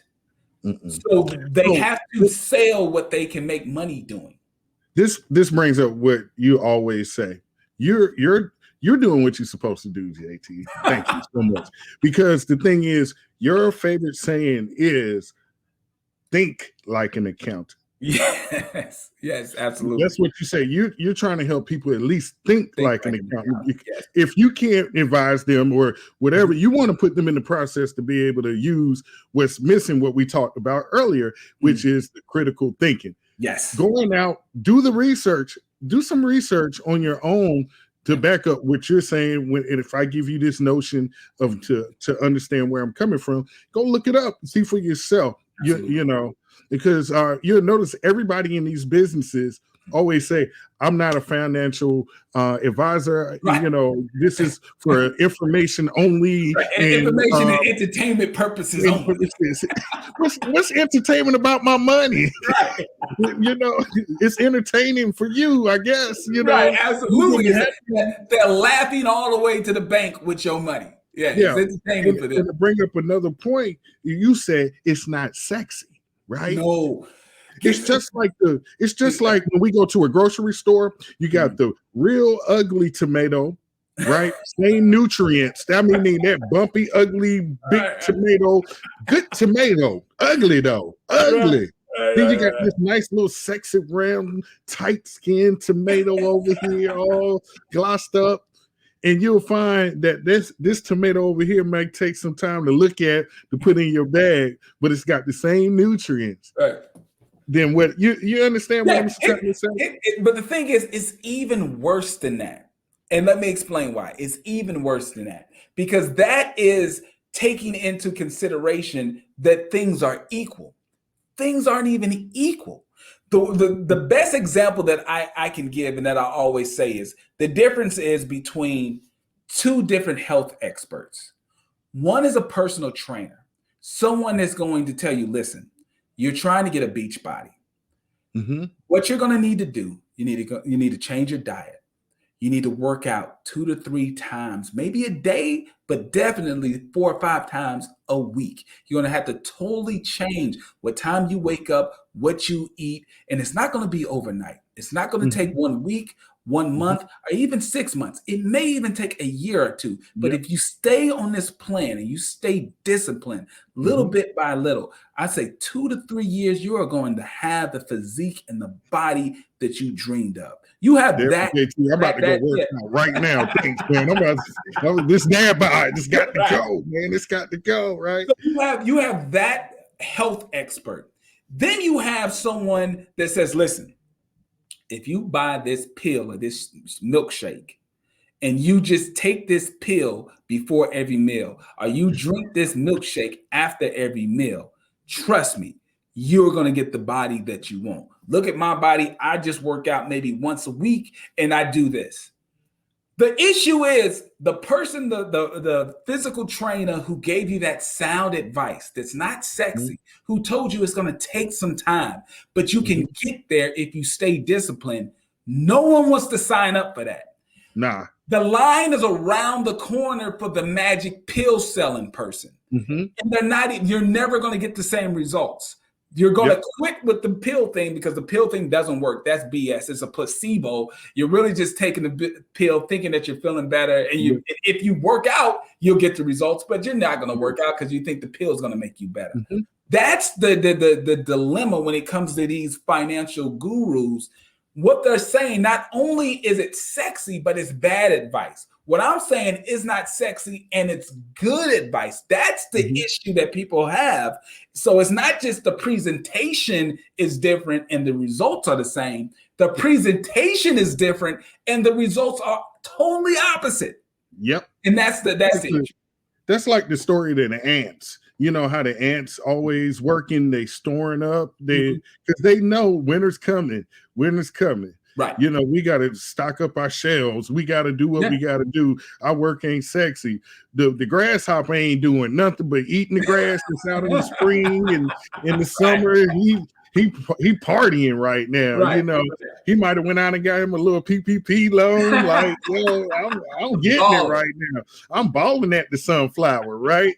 But that ant is like, man, you crazy. I'm gonna keep getting this sugar and storing it up so my family can eat for the rest of the winter. And then we can bring in that we still go party next spring because we still good. And we just go keep working. We working a little bit lesser as the years go. You know, you stocking up. That advice you give is smart, man, because we need, that brings back to what I was saying, patience. You gotta have patience. This is something that I learned, man. I turned 38 this year, and something that I learned is that patience and discipline, you can't buy that. It's only earned. It's only earned. You only develop the skill of having patience, develop the skill of being disciplined. You have to earn it. You can't inherit it. You can't buy it. There's no magic pill that you can take. You're only going to be able to develop those skills by actually doing the work. And the issue is we have a popular culture that rails against discipline, that rails against having patience. You can have it now. Get it now. Don't worry about tomorrow. You only live once. You know, those type of suggestions through popular culture, through movies and music, those type of things actually have an effect on people. They don't realize it, but it does. And because you're trying to present yourself with a social media lifestyle that you really aren't upholding, but you want people to think that you're rich. You want people to think that you have the greatest life in the world. You are destroying your future to do that now. And you only come to that conclusion when you're 59 years old, you have no money saved for retirement, and now you're thinking, I'm going to be that person that's 60 something years old greeting people at Walmart. Oh, man. And by then it's almost too late. Yep. You know, I do want to be that old guy jumping out of planes like I'm enjoying life, like going down with the you know, you have the goggles on. Like, I want to be that old dude for the sake of my kids, because I need them to see that, you know. But it takes sacrifice now. And I'm not talking about sacrifice where you're eating beans and drinking water all the time. Yeah. I'm talking about sacrifices like, do you really need an expensive handbag? Do you really need to have a new car every 3 to 4 years? Do you really need to eat out at restaurants 5 to 6 times a week? You can buy groceries and just, you know, make sure that you're making the proper meals and meal planning that will save you money. Do you really need to have every single streaming app? Could you survive off YouTube and maybe just one of those streaming apps? What are you doing to ensure that you are spending less than what you make? That's the sacrifice that you make now to invest in your future so that you are not living paycheck to paycheck. The you of tomorrow will always sing the praises of the past you or the you of today if you make that sacrifice. But the issue is most of the time we say F the me of tomorrow. Yeah. I'm gonna let that Negro figure it out. I'm living today. The tomorrow me, that guy, whatever, he's got to deal with whatever. That. He gonna die anyway. Right. And that's the issue. That's the issue. It's like short-term thinking. It's small sacrifices, right? Yep. Like me and my family, we just went on a trip to Jamaica. We went to Jamaica, right? Nice. And it's expensive. You got 2 kids. It ain't cheap. And we ain't rich, but it took time. We saved. You financially planned for this family vacation. You made sacrifices in the past to save up enough money so that when you did go on this family trip, you weren't broke because of it. Yeah, you had to check your budget, right? You got to check your budget. Okay, so we got the investment going on. You got your little stuff where you at least saving something is growing. You got all of that going on. So the leftover, if you do have a little bit of leftover, you could enjoy yourself. Don't stand pinned up all the time. Kids you gotta. It's the same thing with working out, and you can't tell by my shoulders, but I try to work out. I try to work because everybody just sees me from chest high. I try to work out. I try to work out maybe 3 or 4 times a week. You know, I was an extremely active athlete in high school, and especially when it comes to wrestling, you got to be on top of your diet because you you literally have to. Y'all fluctuate. It's ridiculous. Yeah. So the point that I'm trying to make is, if you are so strict in a diet and you never give yourself any cheat days, you never give yourself any days to enjoy a meal that you know is not healthy, but it feels good. It makes you feel good. If you are so strict on a diet, you're going to wake up one day and you're going to binge eat. And that one day is going to turn to 2 days. Those 2 days are going to be a week, month, a year. And you'll wake up and you'll look at yourself and be like, what have I become? And it's because your diet was so strict that you started to build up resentment in your mind for that diet. And then when you finally broke out and said, forget it, I'm going to start enjoying my meals, that resentment went overboard. And then now you just started to overeat and you got out of shape. Well, I resented Jamaica because that's what right. You're out of Jamaica and you just go and you eat right. Everything, you know, all inclusive, baby. Let me get this. I'll be healthy. Give me some of them plantains. Okay, now this roasted pork right here in this all that too. I need all of that. So the point that I'm trying to make is, because of that, that's a reality in health. And I think the average person can it makes sense to them. You want to have cheat days. I follow The Rock on Instagram, like 30 million other people follow The Rock.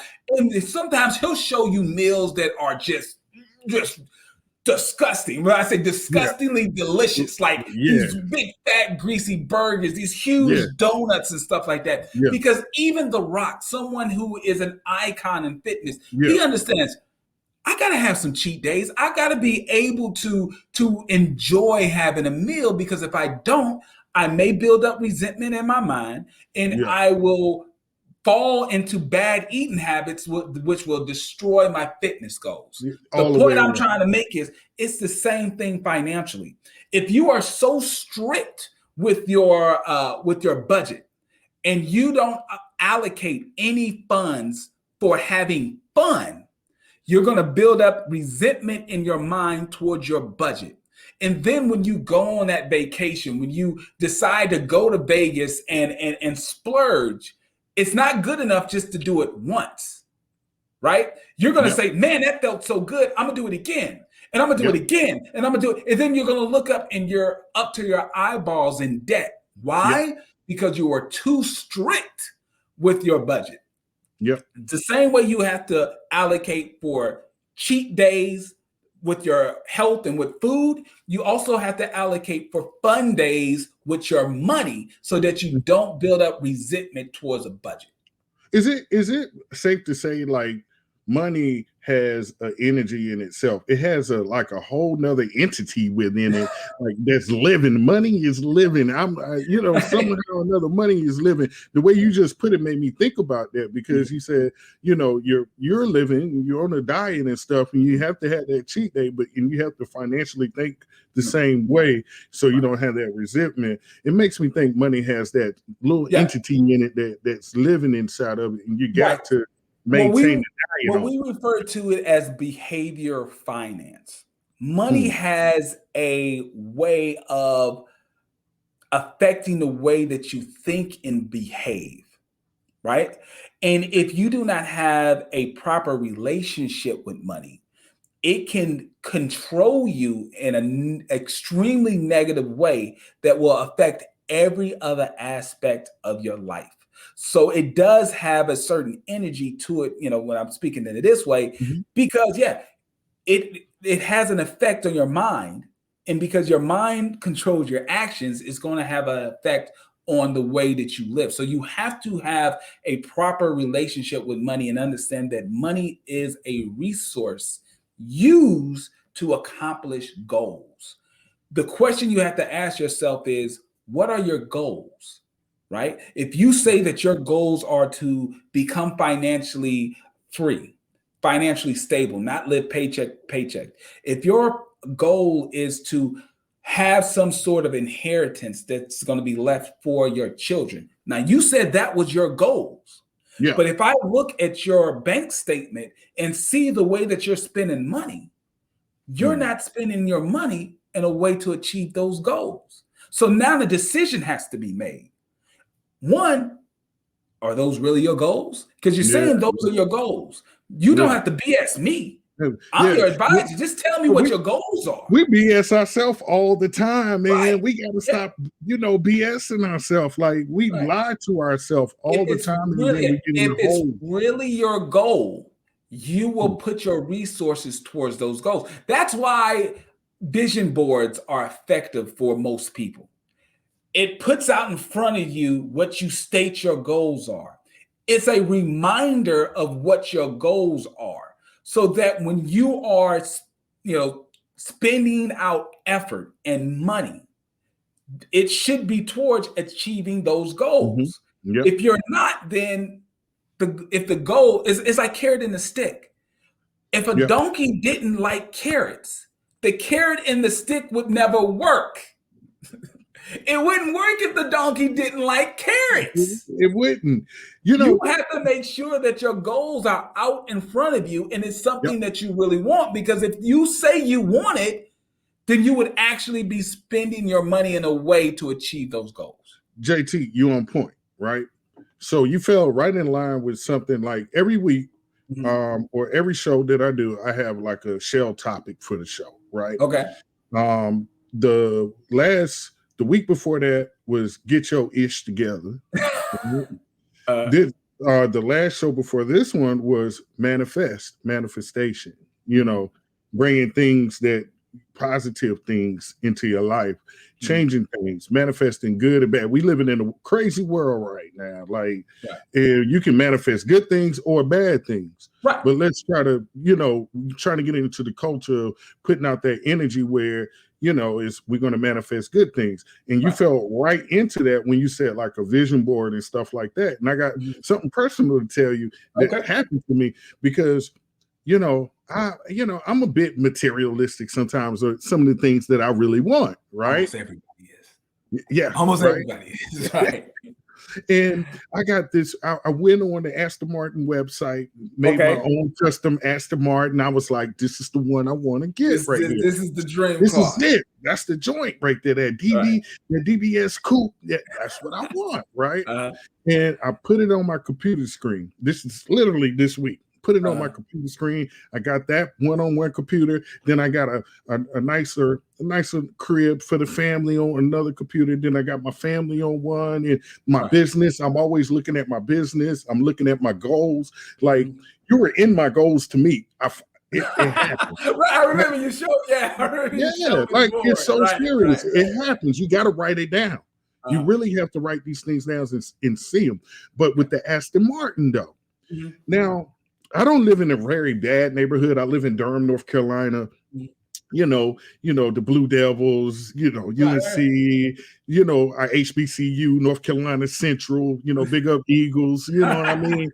So, it's one of those things where I don't live in the worst neighborhood and I don't live in the best neighborhood. We're good median families around here, good mixture of people. But if you go outside the neighborhood up a little way, you might, want to just keep it moving, right?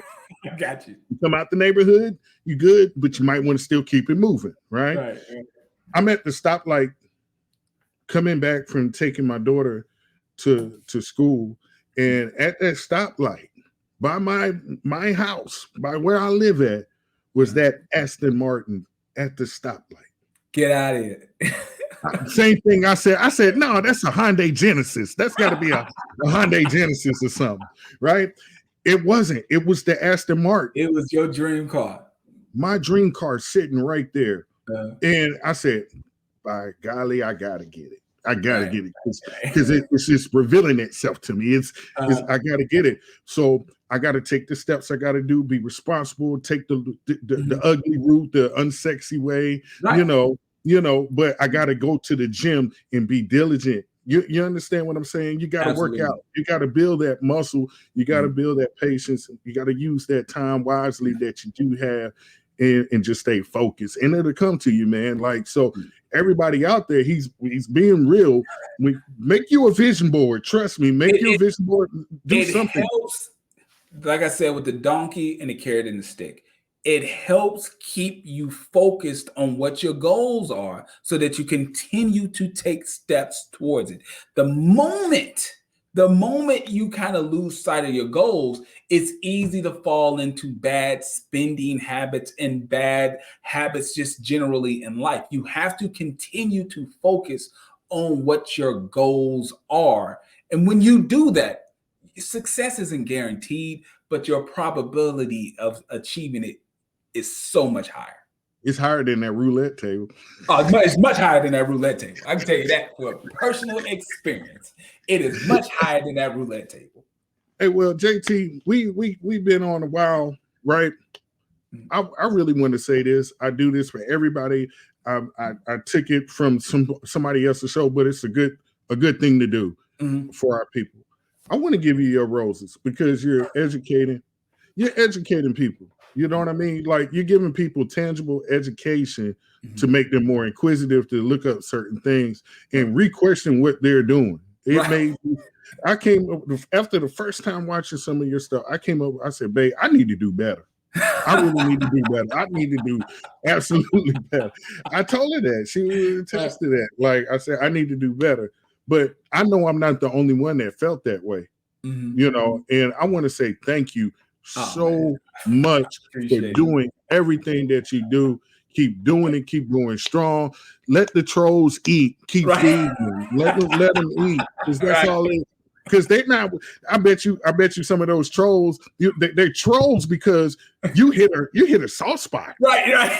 It hit home. Like you're talking about me. You're talking about something that I'm doing, and because I'm unwilling to change my behavior, I'd rather just attack you in the comment section. Yeah, like they went to church and the preacher was talking about them. You know, like everybody had that come to Jesus. Like they say, a hit dog always hollers. Yeah, exactly. But thank you so much for being here. You didn't have to do it, you know. Nah, man. But you're a great supporter. I like your content, man. What you contribute to my channel is huge to me. I appreciate it. So, brother, I had to come through. Hey, man, I'm sharing. I be sharing. I be dropping it in, like how people be dropping stuff. I put your videos when people be doing the MLM. I put, wow, watch this real quick. Hey, and that helps. That helps so much. So I appreciate it. Hey, could you please tell the people out there in the world, my international followers, the listeners, everybody everywhere that is listening, can you tell them how to, see your stuff, get in contact if they need services or anything, man? Yeah, I made it extremely easy where everything's all in one place. So what you can do, you can go to POCKETWATCHER.net. So at POCKETWATCHER.net, it's a website that links all the other ways that you can reach me. You can click a button, you go straight to the YouTube channel. You can click another button, you can go to my actual accounting practice firm. So you can go to POCKETWATCHER.net if you wanted to book a consultation with me, and you have some financial questions, either tax or financial planning. You can go to POCKETWATCHER.net and book a consultation. So the easiest thing to do, just go to POCKETWATCHER.net and you can find all my information right there. Awesome. Are you just state-based, Missouri, or are you? I'm blessed to have a license that allows me to practice with and take on clients from anywhere in the world. Sometimes I have clients who are overseas. I have U.S.-based clients who have tax obligations to the United States, but maybe they're in Dubai, maybe they're off somewhere, and because of the federal license that I have, I can have clients anywhere in the world. Awesome. Well, I'm gonna use you, JT. I'm gonna use you straight up. That's real talk, man. I got to set up some time. I got to get it right, Right.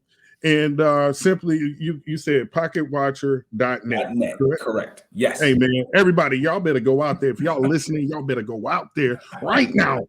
Right now, get your itch together. Today's show, the show topic, and I should have gave it out at the beginning, but it fit right in. And this is what the show topic was for today. It was called "You Could Get With This or You Could Get With That." You can get with this or you can get with that. I think I get with this because this is where it's at. You know what I'm saying? So this is what the topic. You can get with this or you can get with that. That was the show topic. That's what life is, man.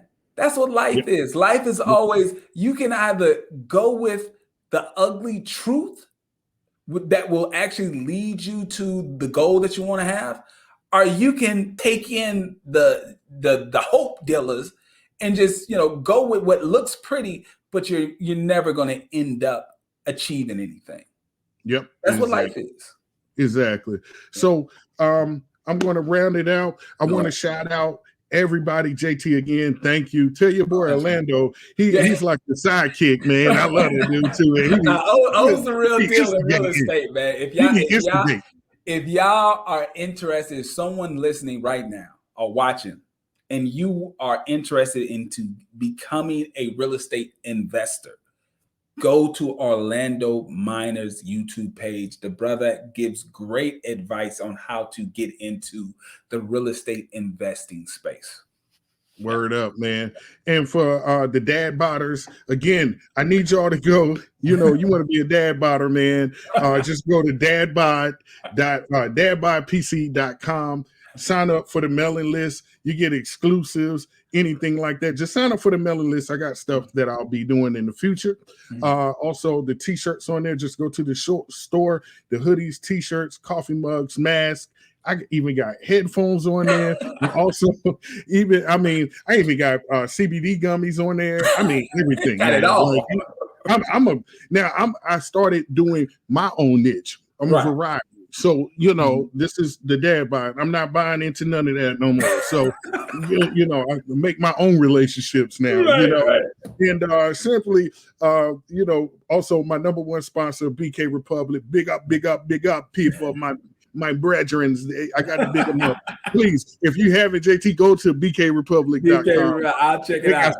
They even got Sway in the Morning gear on there. They're licensed for some of the Sway in the Morning gear on there. So they got the Sway. They got Sway in the Morning sneakers on there. That's dope. Not to ruin anything, dad bod stuff. Hey, just let you know it's coming out soon. Oh, it's on the way.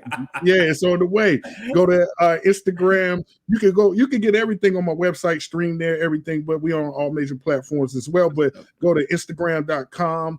Or Instagram, and you'll find me at Dad Bod PC. PC stands for podcast, so Dad Bod PC on Instagram. Facebook, I think we're streaming live on my Facebook page right now as well. Okay. So I got it on there, the Facebook Dad Bod Podcast with Raymond GREENE, and it has been a pleasure to have you here again, sir. Thank you so much. Invite. Hey, anytime, man. You wanna hit me up anytime, man. I'm open, man. Whatever, man. Get you out here to the comedy spot out here and get you to do some stand up. You go in, man. You can just go in on somebody and be like, "Yo, let me see your checkbook. Why you still got one?" Hey, but seriously, man. Thank you again. Yeah. You have a blessed day. This has been the Dad Bod Podcast. Peace to the Middle Eastern hair grease. Never take a lease on a car. Hold it down.